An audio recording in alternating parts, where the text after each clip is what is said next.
dikasih Tuhan, kita ketemu lagi di hari Minggu ini. Saya berharap semua dalam keadaan yang baik, dalam keadaan yang penuh sukacita. Di tengah badai ini, saya percaya penghiburan Tuhan senantiasa ada dalam hati kita.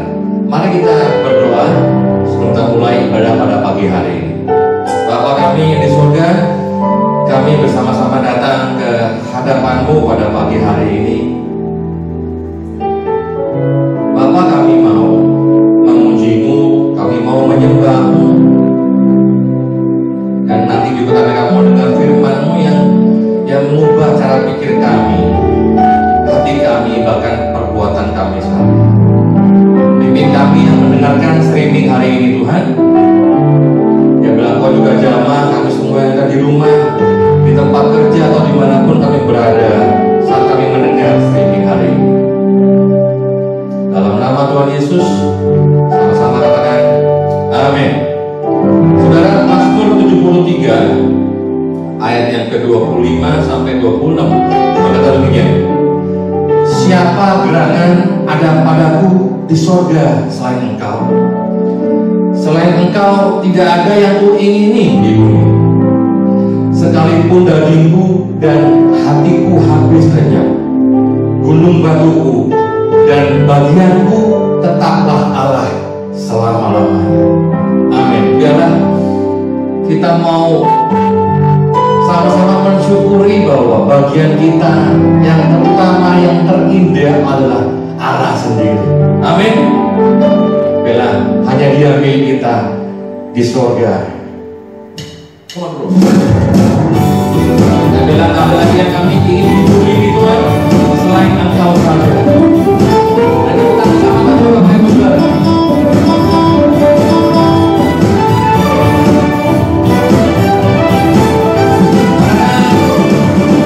Hanya Kau milikku di surga. Tiada yang kuingini di bumi, hanya Kau. Tak ku andalkan kekuatanku, namun yang pasti Kau tetap selamanya, selamanya. Tuhan sumber Tuhanku, sumber Tuhanku, Allah sumber Tuhanku dan bagianku selamanya, selamanya. Katakan hanya Kau milikku di surga, hanya Kau milikku di surga. Tidak ada yang kuingini di bumi, hanya Kau. Isi hati kami Tuhan. Tak ku andalkan kekuatanku, namun yang pasti Kau tetap selamanya. Allah sumber kuatku, Allah sumber kuatku, Allah sumber kuatku dan bagianku selamanya. Katakan Allah.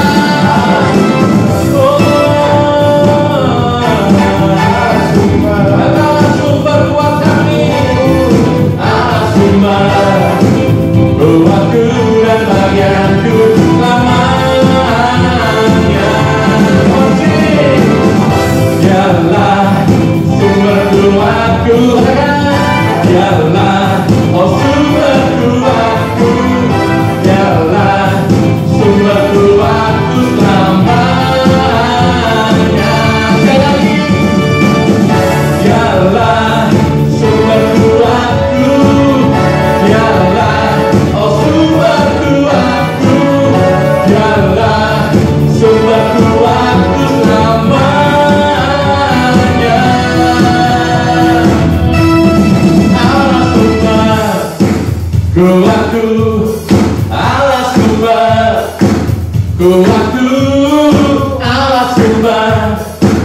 Ruangku dan bagianku lemah. Allah sumber, oh Tuhanku, Allah sumber. Ruangku, Allah sumber. Ruangku dan bagianku lemahnya, lemahnya, lemahnya,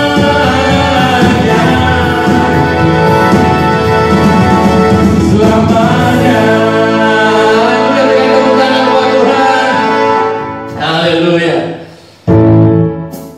Di saat-saat seperti ini, mungkin Bapak Ibu merasa dalam kesusahan yang semakin susah karena ada pandemi.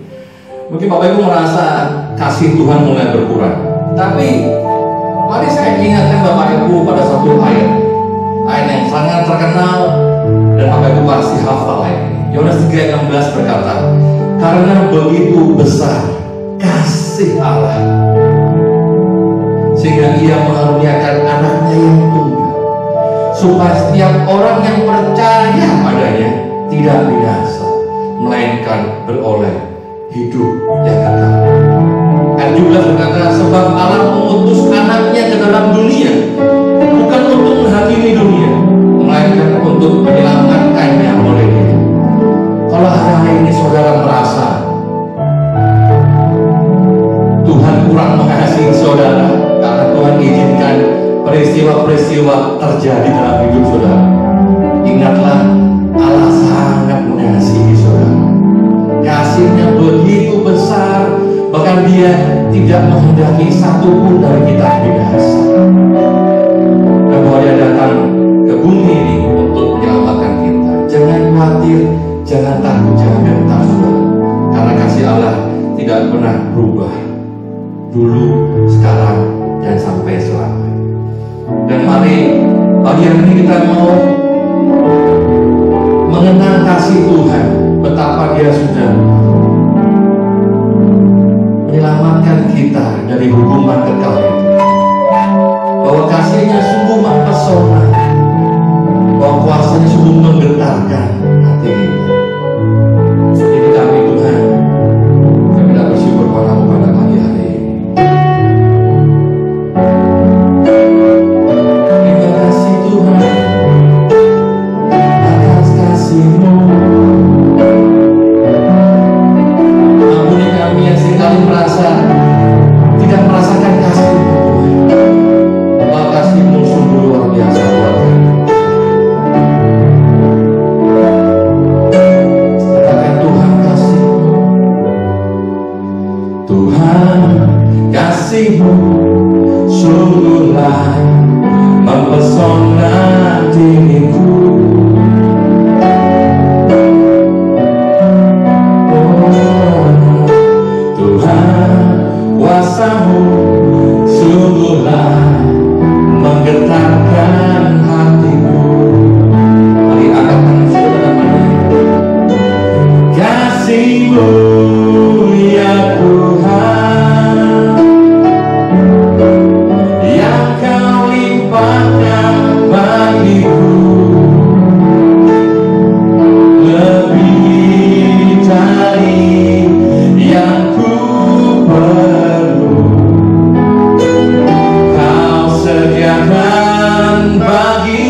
kembali renungkan sejenak betapa besarnya kasih Allah pada kita semua. Karena setiap masing-masing kita masih pernah mengalami suatu peristiwa bersama Tuhan, di mana Tuhan buktikan pertolongannya, Tuhan buktikan kebesaran, Tuhan buktikan kasih-Nya pada kita. Mari angkat suaramu, puji namanya, agungkan Tuhan. Jangan masyarakat. Kami memuji-Mu, oh Tuhan, ya Allah yang baik, Allah yang baik. Terima kasih Tuhan, buat kasih-Mu, buat rencana-Mu yang indah, buat keselamatan yang Kau berikan pada kami. Terima kasih Tuhan. Ya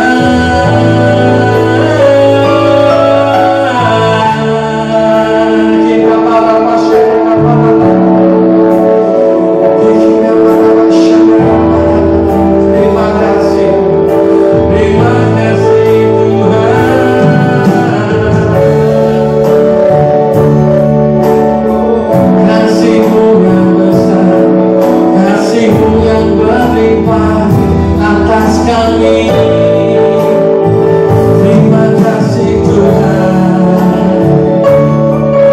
Oh, terima kasih. Ya, kasih-Mu yang luar biasa Tuhan dalam hidup kami Tuhan. Terima kasih. Kalau sebentar kami akan dengar firman-Mu, tuntun kami Tuhan Roh Kudus, pimpin kami dalam mendengarkan. Pimpin juga hamba-Mu yang menyampaikan, sehingga apa yang disampaikan adalah benar-benar suara-Mu buat kami yang membutuhkan. Dan pimpin kami yang mendengar, supaya kami mendengar sesuai kebutuhan kami Tuhan, akan kebenaran-Mu yang menguatkan kami, yang menyegarkan kami, yang memerdekakan kami. Pimpin kami, beri kami telinga seorang murid, pikiran seorang murid, hati seorang murid yang selalu mau dengar, selalu mau belajar, dan selalu mau berubah sesuai kebenaran firman Tuhan. Terima kasih Tuhan. Kami siap dengan firman-Mu. Dalam nama Tuhan Yesus Kristus, sama-sama katakan amin. Shalom Bapak Ibu Saudara yang dikasihi Tuhan Yesus. Selamat pagi semuanya. Kita hari ini minggu kedua di bulan Mei. Kita sudah masuk bulan ketiga di musim corona ini ya. Karena terakhir kita kebaktian di gereja itu kan 15 Maret. Kemudian tanggal 22-nya sudah streaming sampai sekarang bulan Mei. Kita masuk bulan ketiga. Udah cukup lama juga. PSBB juga baru selesai 22 Mei. Masih nanti akhir bulan. Saya percaya bahwa semua dari kita punya harapan yang sama, yaitu supaya musim corona ini segera selesai gitu ya. Cepat kelar. Udah kelamaan dan udah mulai berimbas ke banyak hal selain cuma takut ketularan. Tapi dalam musim corona ini, pernahkah Bapak Ibu berpikir dan bertanya pada Tuhan, kenapa ya Tuhan, kok Engkau izinkan hal ini terjadi gitu? Sebuah virus yang begitu cepat menyebar gitu ya, dan menimbulkan kematian juga. Kok Tuhan izinkan sehingga kami gak bisa berfellowship bersama? Kami mesti menggunakan hal-hal yang baru seperti Zoom, seperti YouTube, dan macam-macam yang lain. Kenapa kok Tuhan izinkan? Hari ini saya hendak mengajak Bapak Ibu Saudara sekalian untuk sama-sama belajar sadar, menyadari bahwa Tuhan seringkali berbicara melalui peristiwa-peristiwa. Tuhan seringkali mengajari kita melalui kejadian-kejadian yang kita hadapi. Dan Tuhan seringkali mendidik kita, menghajar kita melalui berbagai situasi buruk yang kita jalani. Dan kadang kita nggak sadar, kita ngomel aja gitu.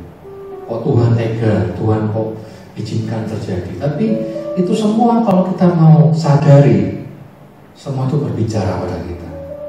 Karena Tuhan berbicara lewat situasi, peristiwa, dan kejadian.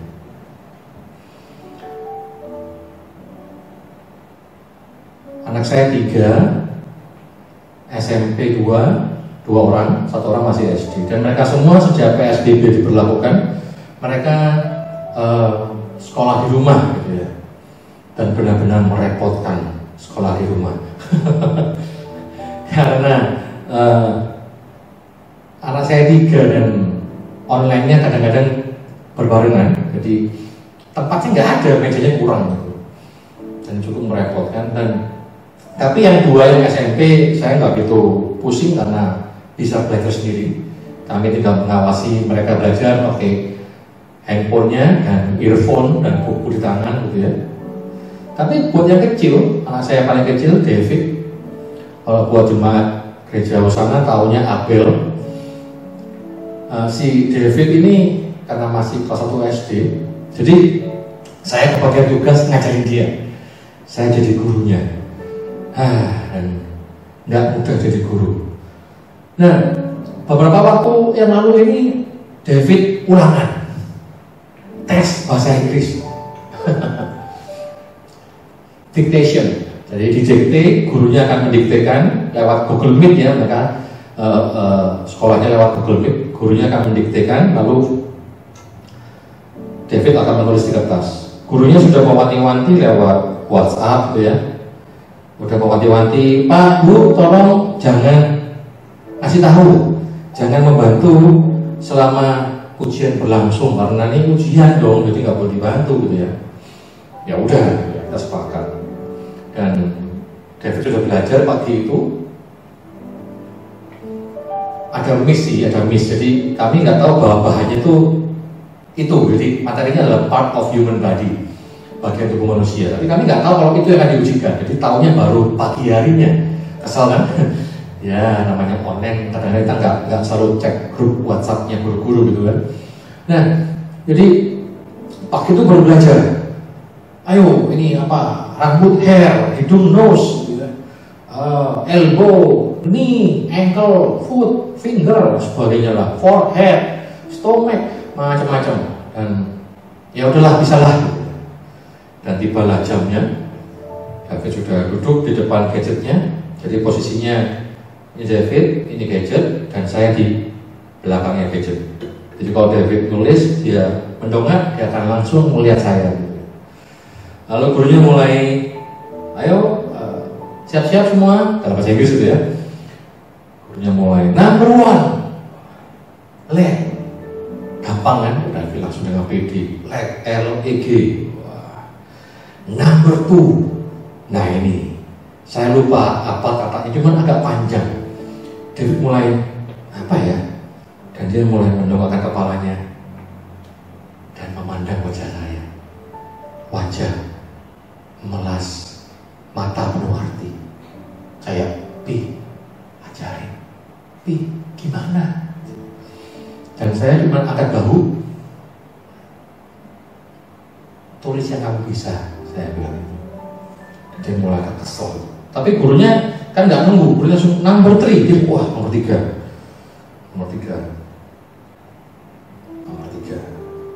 Dia bisa. Nomor 4. Lalu nomor 5. gurunya bilang elbow itu siku mau salah. Dan saya lihat David salah nulisnya. Dia nulisnya lebo. Salah bro, lebo. Saudara nggak tahu betapa saya gatal pengen ngomongin. Itu salah lah. Hapus. Cuma kan nggak bisa kan? Lagi usia ini. Dan dia juga nggak merasa itu salah. Kalau dia number 6, nomor berapa saya lupa, dia juga nggak bisa lagi. Jadi kembali memandang saya, minta pertolongan. Papi, tolong. Dan saya bilang, dia mulai banting pensilnya, dia kesel. Tapi gurunya ngomong lagi, number 9, udah langsung ambil pensilnya. Dan saya akhirnya kabur dari situ. Saya kabur ke belakang. Saya menjauh dari dia. Kenapa? Karena saya sebetulnya nggak tahan pengen ngajari, saudara. Nggak tahan pengen ngasih tahu itu loh jawabannya, itu gampang. Ya buat saya gampang, buat dia susah. Itu jawabannya. Cuma kan nggak boleh ngajarin orang lagi ujian. Kalau saya ngajarin dia nggak pinter-pinter nanti, betul kan? Dan waktu saya menjauh dari dia itu sambil menahan diri itu pengen ngajari tapi nggak bisa. Tiba-tiba kayak Tuhan berbicara sama saya lewat peristiwa itu. Tuhan kayak iketin saya. Ingat, kamu kalau lagi ada masalah yang berat, terus kamu gak kuat ngadepinya, kamu gak tahu jalan keluarnya, kamu cuma bisa duduk dan berdoa, Tuhan tolong. Bahkan kamu menangis, Tuhan tolong. Tapi kamu ingat bahwa aku gak tolong. Iya, saya beberapa kali berdoa dalam sebuah masalah yang berat, tapi Tuhan gak bilang apa-apa. Tuhan juga gak tunjukin jalan keluar. Tuhan kayak kabur dari hadapan saya. Seperti saya sama David anak saya. Saya tinggalin dia dengan masalahnya. Dan saya sering merasa Tuhan tinggalin saya dengan masalah saya. Dan hari itu Tuhan seperti bicara, sama kayak kamu, Den. Aku pun gak tahan pengen ngasih kamu tahu jalannya, pengen kasih tahu kamu jawabannya. Cuma kan gak bisa. Karena kalau dikasih tahu kamu gak bertumbuh, kalau dikasih tahu kamu gak dewasa-dewasa, kamu harus temukan sendiri jawaban. Sudah tahu lewat peristiwa itu, saya jadi mengerti kenapa seringkali Tuhan gak jawab ketika saya berdoa. Dan saya jadi tahu bahwa Tuhan sering berbicara melalui peristiwa. Tuhan sering ngajarin kita lewat situasi-situasi yang kita alami sehari-hari. Dan hari ini kita mau sadari itu. Di Alkitab pun banyak sekali contoh-contoh bahwa Tuhan seringkali mengajari anak-anaknya, mengajari umatnya lewat peristiwa-peristiwa. Saudara ingat pada satu waktu bangsa Israel dipimpin oleh Musa keluar dari tanah Mesir. Mereka masuk padang gurun menuju ke tanah Kanaan, ya kan? Dan saudara pasti tahu berapa lama mereka di padang gurun? 40 tahun. Tahukah saudara bahwa jarak sebenarnya tidak harus selama itu? Bahkan gak usah dengan GPS zaman sekarang. Di Ulangan, kitab Ulangan saya menuliskan bahwa sebetulnya jarak dari Gunung Horeb sampai ke Kades Barnea itu hanya 11 hari perjalanan. 11 hari, tapi ditempuhnya puluhan tahun. Konyol kan? Konyol banget orang bisa 11 hari. Oke lah, taruhlah kan Musa membawa 600.000 orang laki-laki, banyak lah ya. Ditambah wanita dan anak-anaknya, ya anggaplah 1,5 juta orang. Tentu nggak mudah bawa orang sebanyak itu, dan mereka juga bawa perbekalan dan sebagainya, itu nggak mudah. Ya anggaplah setahun lah jalannya, itu udah lambat-lambat. Tapi ini kan 40 tahun. Tapi tahukah saudara bahwa itu Tuhan lakukan karena Tuhan tidak ngajari umat.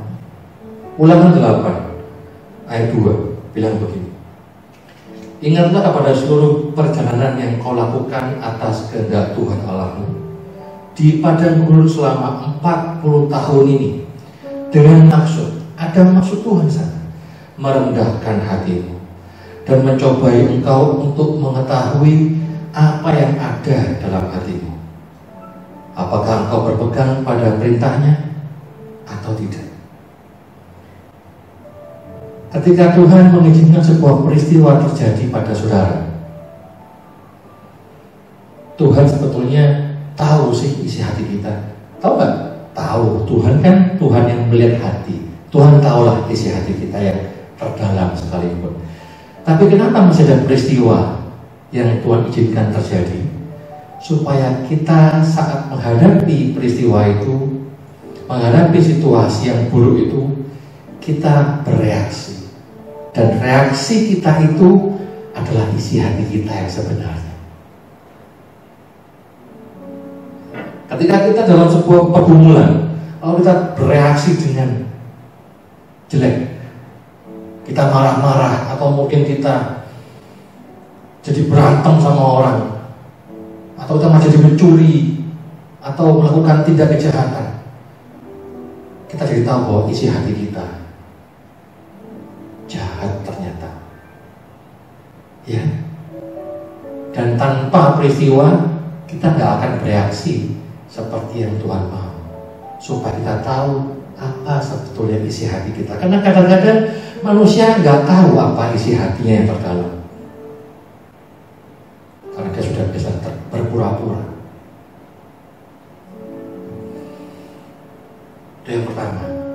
Tuhan bicara lewat peristiwa di padang gurun 40 tahun, karena Tuhan mau mengajari sebetulnya, menunjukkan isi hati mereka, bangsa Israel yang dibilang tegar tengkuk itu. Lalu contoh kedua, ada 3 raja yang terkenal di Israel: Raja Saul, Raja Daud, dan Raja Salomo. Betul ya? 3 orang ini sangat terkenal dibandingkan dengan raja-raja yang lain.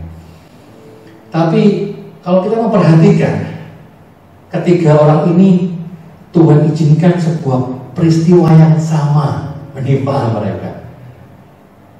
Sebuah peristiwa yang sama menimpa mereka. Peristiwa apa itu?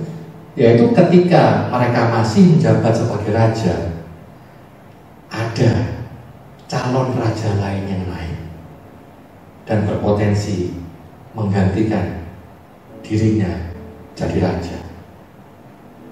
Betul nggak? Raja Saul terancam oleh Daud. Salomo terancam oleh siapa? Yang paling akhir Salomo terancam oleh Yerobeam bin Nebat.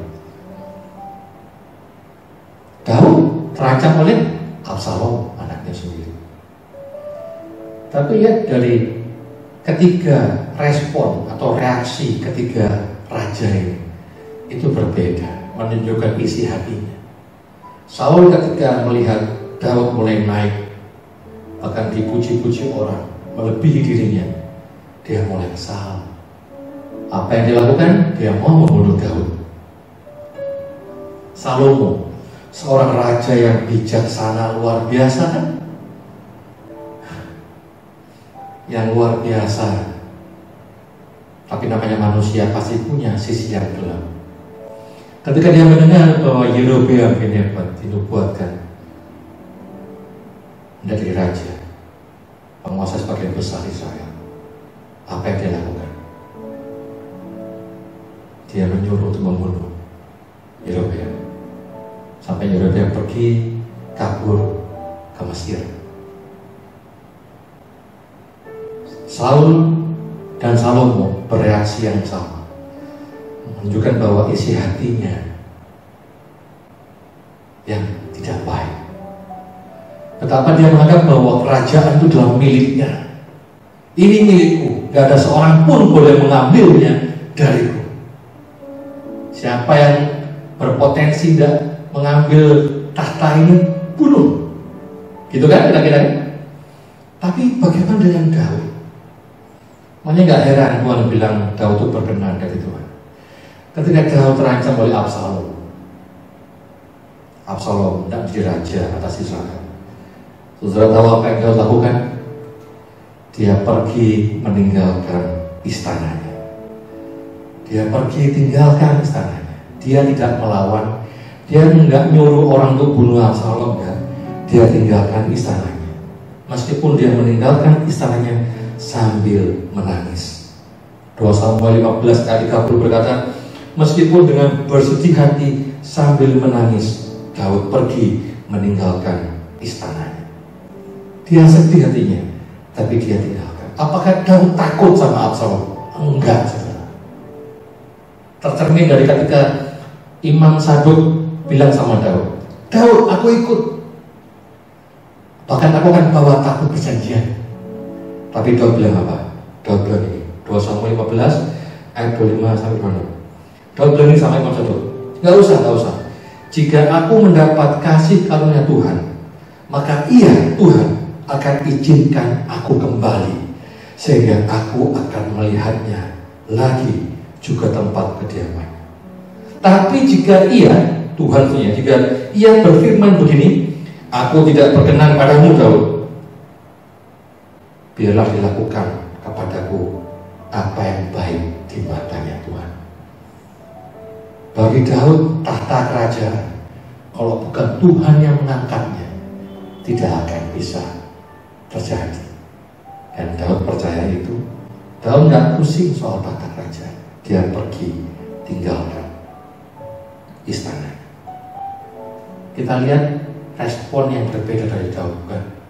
Kenapa? Karena isi hatinya tidak terikat pada kuasa dan tahta kerajaan. Beda sama Saul dan Salomo. Dalam setiap peristiwa, Tuhan tak mengajari kita semua. Seandainya Saul dan Salomo punya respon yang berbeda, pasti sejarah akan berbeda pula. Karena Tuhan izinkan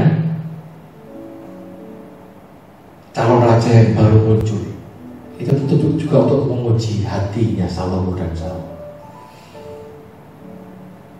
Nah, bagaimana dengan kita dalam pandemi COVID-19 ini? Peristiwa yang heboh, peristiwa yang besar yang pasti masuk dalam sejarah dunia. Apa yang Tuhan katakan sama kita?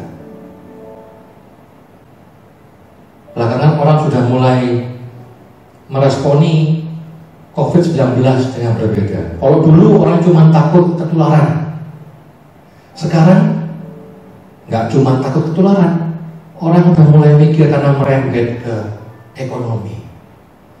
Ekonomi mulai lesu karena orang nggak bisa jualan, pada tutup, mall tutup, toko-toko banyak yang tutup, dokter pun dihimbau tidak berpraktek. Ekonomi menurun, kriminalitas mulai meningkat, orang mulai gunakan kekerasan, dan bahkan mulai merambat ke kejiwaan katanya, karena orang-orang mulai jarang piknik, stres di rumah terus. Gimana respon kita? Saya percaya bahwa peristiwa besar pandemi COVID-19 ini mempunyai efek yang detailnya berbeda untuk setiap kita. Apa yang saya alami tentu berbeda dengan apa yang saudara Keli alami, karena kami punya masalah yang berbeda. Jadi saya nggak bisa bilang saudara mesti ngapain, karena saya nggak tahu apa masalah saudara secara spesifiknya. Tapi saya bilang bahwa Allah berbicara dalam setiap peristiwa. Allah mengajar kita dalam setiap kejadian. Allah mendidik kita dalam setiap situasi. Yang bisa saya sampaikan pada saudara hari ini adalah ada 3 hal bagaimana kita bersikap dalam melihat sebuah peristiwa, dalam menjalani sebuah situasi yang buruk, yang tidak enak. Ada 3 hal yang kita mesti perhatikan. Ada 3 hal yang kita mesti sadari. Hal yang pertama, kita mesti sadari kita punya Bapa yang baik. Amin. Tapi mungkin saudara merasa Bapak nggak baik. Bapak izinkan pandemi COVID-19. Bapak izinkan toko saya sepi. Bapak izinkan perusahaan saya alami masalah. Bukan Bapak yang baik. Saudara harus punya dasar yang benar dulu, bahwa kita punya Bapa yang baik. Dan betapa besar kasihnya pada kita, sampai Dia berikan anaknya yang tunggal, supaya barang siapa yang percaya pada anaknya itu, dia tidak akan binasa, melainkan beroleh hidup yang kekal. Bayangkan bahwa Bapa begitu concern pada kita, supaya kita tidak binasa, supaya kita beroleh hidup yang kekal. Dia Bapa yang baik, saudara. Dan kalau dasar ini saudara belum pegang, saudara tidak akan bisa melihat Allah berbicara apa melalui peristiwa yang saudara hadapi. Pegang dulu, Allah itu baik. Kenapa? Kalau enggak, saudara akan seperti bangsa Israel yang dipimpin Musa menuju tanah Kanaan, berputar-putar 40 tahun di padang gurun. Konyol. Kenapa? Karena mereka tidak bisa memandang Allah sebagai Allah yang baik. Begitu enggak ada makanan, ngomel, bersungut-sungut. Begitu nggak nemu air, ngomel. Mendingan kami mati di Mesir, gitu ya. Mendingan kami jadi budak aja di Mesir daripada mati di padang gurun. Mereka nggak punya konsep dasar bahwa Allah itu Bapa yang baik. Begitu mudah berasumsi mau dijahatin sama Allah, padahal Allah begitu mengasihi kita. Untuk bisa menyadari Allah berbicara apa melalui peristiwa yang kita alami, kita masih pegang teguh satu hal. Yang pertama, Allah itu baik. Amin. Dan kalau kita percaya Allah itu baik, maka segala sesuatu yang kita alami, kita bisa dengan damai melihat apa ya maksud Tuhan. Kenapa ya kok Dia izinkan? Kenapa ya kok begini? Kenapa ya kok begitu?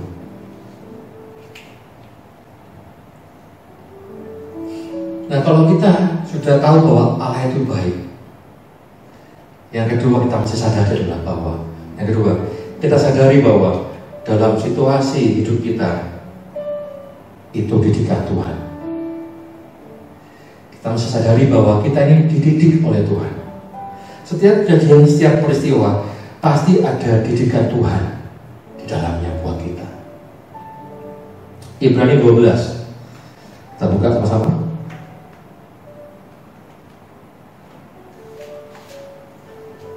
Ibrani 12 ayat 5 sampai 6. Dan sudah lupakah kamu akan nasihat yang berbicara kepada kamu seperti kepada anak-anak? Hai anakku, janganlah anggap enteng didikan Tuhan, dan janganlah putus asa apabila engkau diperingatkannya. Karena Tuhan menghajar orang yang dikasihinya, dan Ia menyesah orang yang diakuinya sebagai anak. Saudara,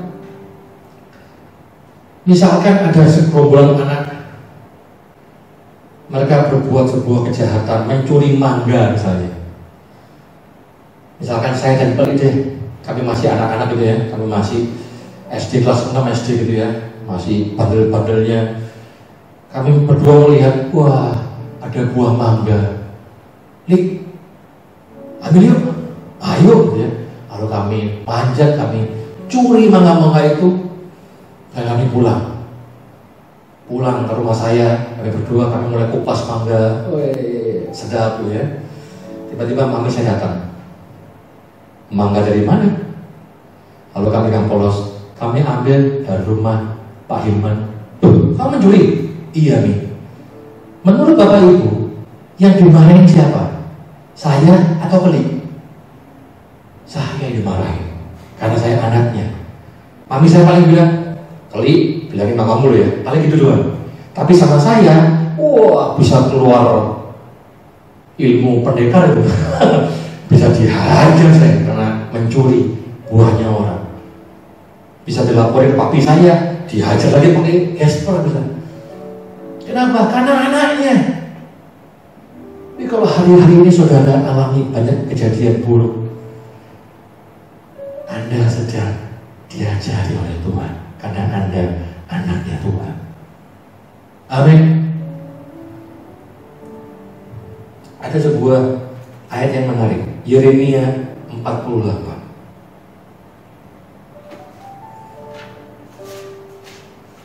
Yeremia 48 ayat yang ke-11. Yeremia 48 ayat 11. Moab hidup aman dari sejak masa mudanya. Perhatikan, Moab hidup aman sejak dari masa mudanya. Ia hidup tenang seperti anggur di atas endapannya, tidak dituangkan dari tempayan yang satu ke tempayan yang lain, tidak pernah masuk dalam pembuangan. Sebab itu rasanya tetap adanya dan baunya tidak berubah.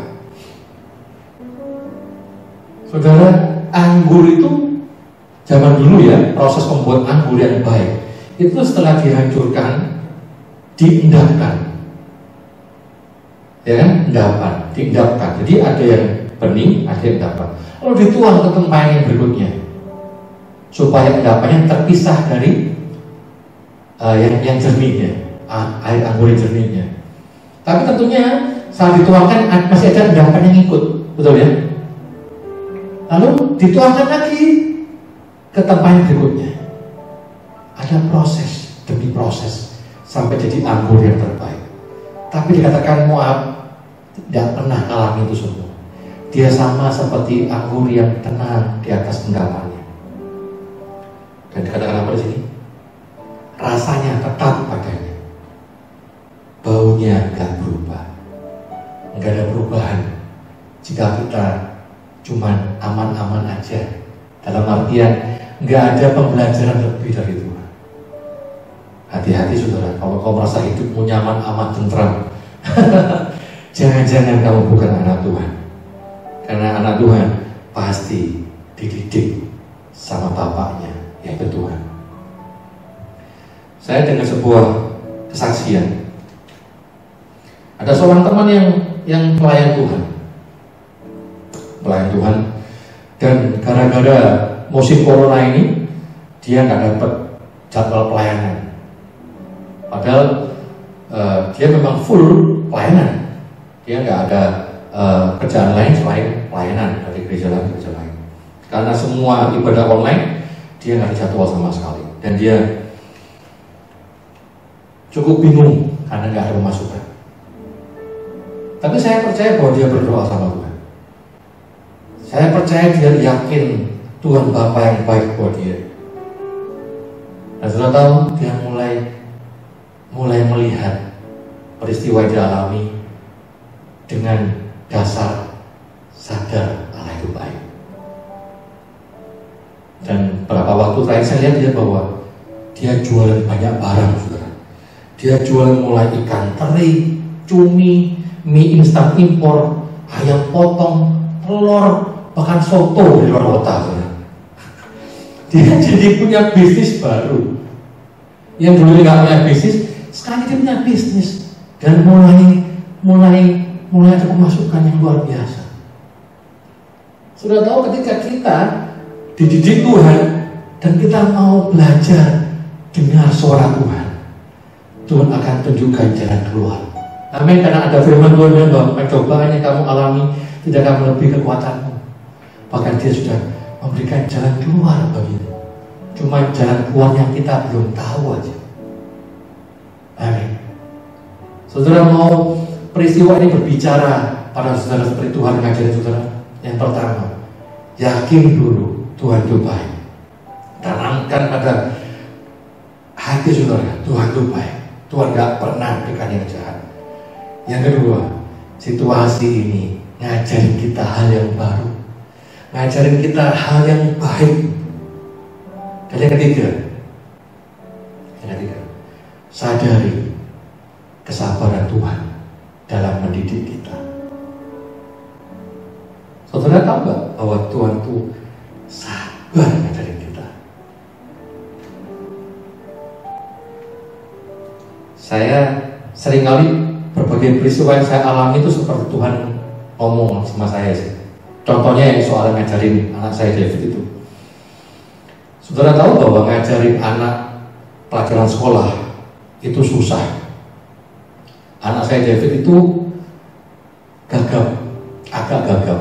Kayak saya juga agak gagap karena tapi semakin dewasa semakin bisa mengatasi kegagapan itu. Waktu saya seumur David, saya parah juga gagapnya. Nah, orang gagap itu susah belajar menulis karena susah gitu ya. Ini agak susah. Nah, David ini menulisnya udah lumayan lancar sih sekarang, tapi huruf itu jelek banget. Nulisnya tuh jelek banget. Jadi seringkali saya suruh dia jelek, tapi nggak bisa baca. Karena gurunya, miss-nya sudah bilang, Pak tolong David nulisnya yang bagus, yang tegak bersambung dia yang bagus. Karena saya nggak bisa baca Pak. Waduh ya miss, kalau miss nggak bisa baca, gimana mau kasih nilai? Saya bilang David, kalau jelek ulang lagi, masih jelek ulang lagi. Dan dia nggak sabar. Aku capek, Pi. Aku capek. Dia nggak sabar. Makanya dia kalau nulis itu cepet-cepet. Cepet-cepet tulisnya. Ketika saya suruh ulang lagi. Aku capek. Dia mulai nangis. Oh, nggak bisa aku, udah nggak tahu lah. Dia nggak sabar. Yang dia nggak tahu bahwa saya juga lebih nggak sabar lagi sahabat dia. Betapa pengen maksudnya cubit ya. Gitu juga bisa. Sudah tahu ngajarin anak itu butuh kesabaran tingkat dewa, tingkat tinggi gitu ya. Pengen gitu aja nggak bisa sih. Gini loh, bikin R bersambung kayak U karena kedalaman tuh cekungannya. Nggak bisa baca guru murid. Pak, bisa nggak bisa bagi kamu. Tulis lagi. Dia merasa dia nggak sabar, dia nggak sanggup. Dia nggak tahu bahwa saya lebih nggak sabar lagi. Dan ketika saya nggak sabar sama dia, pengen nyubit, pengen mukul hanya. Ketika saya nggak sabar itu, Tuhan kayak ngomong sama saya. Tuhan kayak ngomong, kamu lupa, kamu pun sering sama kayak David anak. Udah dikasih tahu, jangan lakukan itu, tapi kamu masih lakukan lagi. Udah diajarin, itu tidak baik nak, itu bisa bikin dosa. Kamu masih lakukan juga. Dan kamu berkali-kali lakukan hal yang sama, kesalahan yang sama. Dan saya sadar hari itu betapa sabarnya Tuhan sama saya. Dan Tuhan yang sama juga sabar sama saudara. Dia sabar sama saudara. Dia sabar mendidik kita. Dan kesabaran Tuhan tuh, kenapa dia bersabar? Karena dia mau kita semua ada kesempatan untuk bertobat, Bapak Ibu. 2 Petrus 3 ayat 15 bilang begini. Anggaplah kesabaran Tuhan sebagai kesempatan bagimu untuk beroleh selamat. Kesempatan kita untuk bertobat. Tuhan masih sabar. Roma 2 ayat 4 berkata, maukah engkau menganggap sepi kekayaan kemurahannya, kesabarannya dan kelapangan hatinya?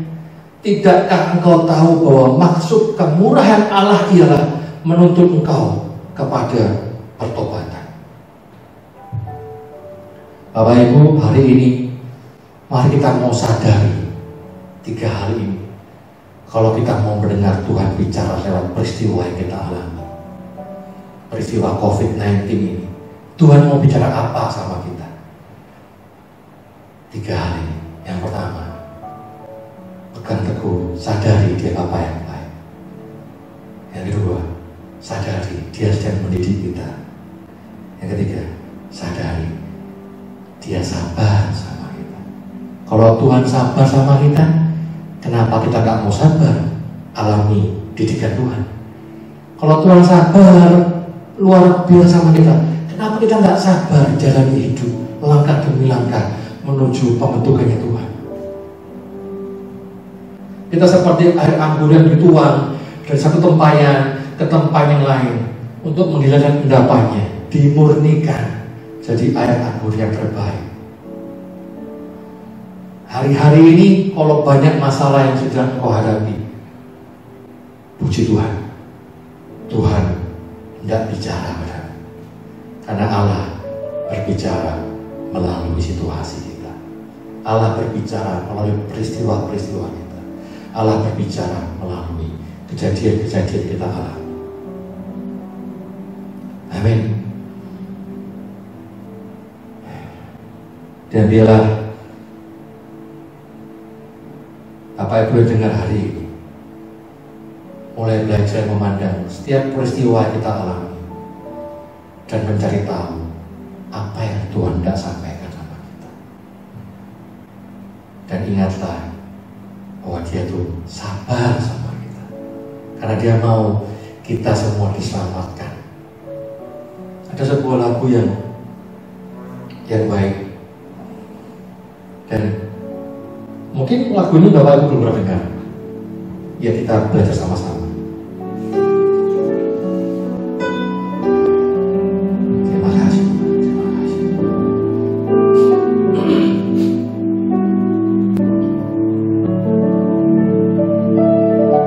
Sabarnya Tuhan menghadapiku, memimpin di jalan-jalannya hingga aku dewasa. Sabarnya Tuhan beriku ajaran, menuntutku sampai sempurna dalam kekudusannya. Sekali lagi katakan, sabarnya Tuhan.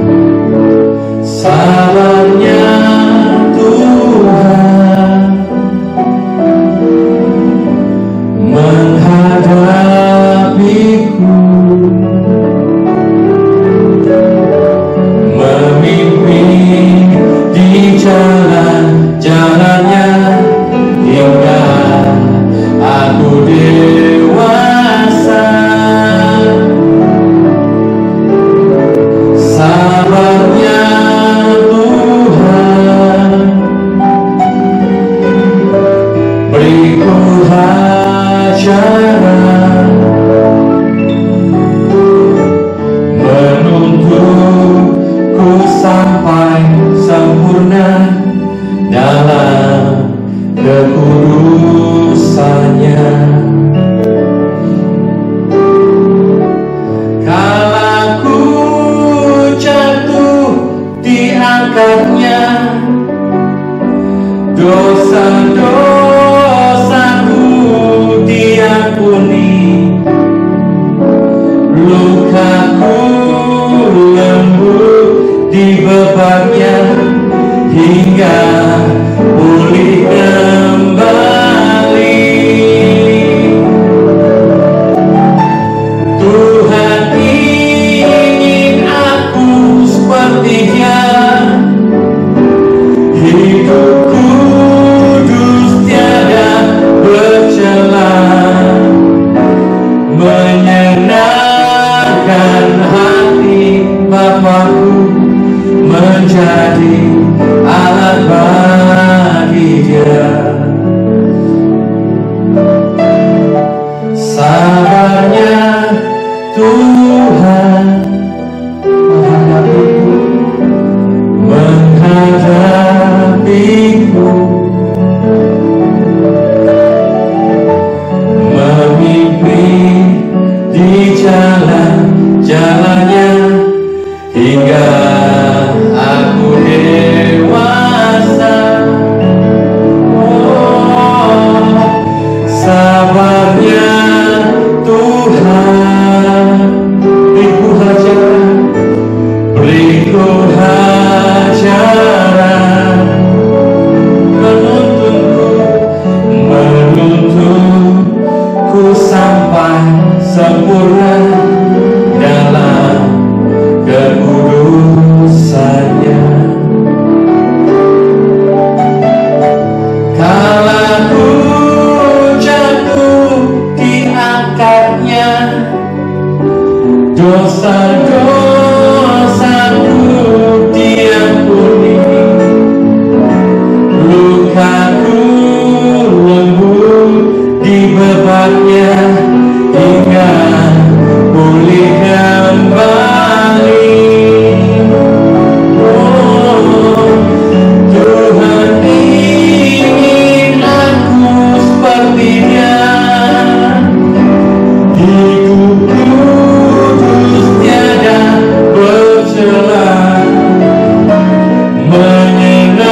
lukaku lembut diberatnya hingga pulih kembali.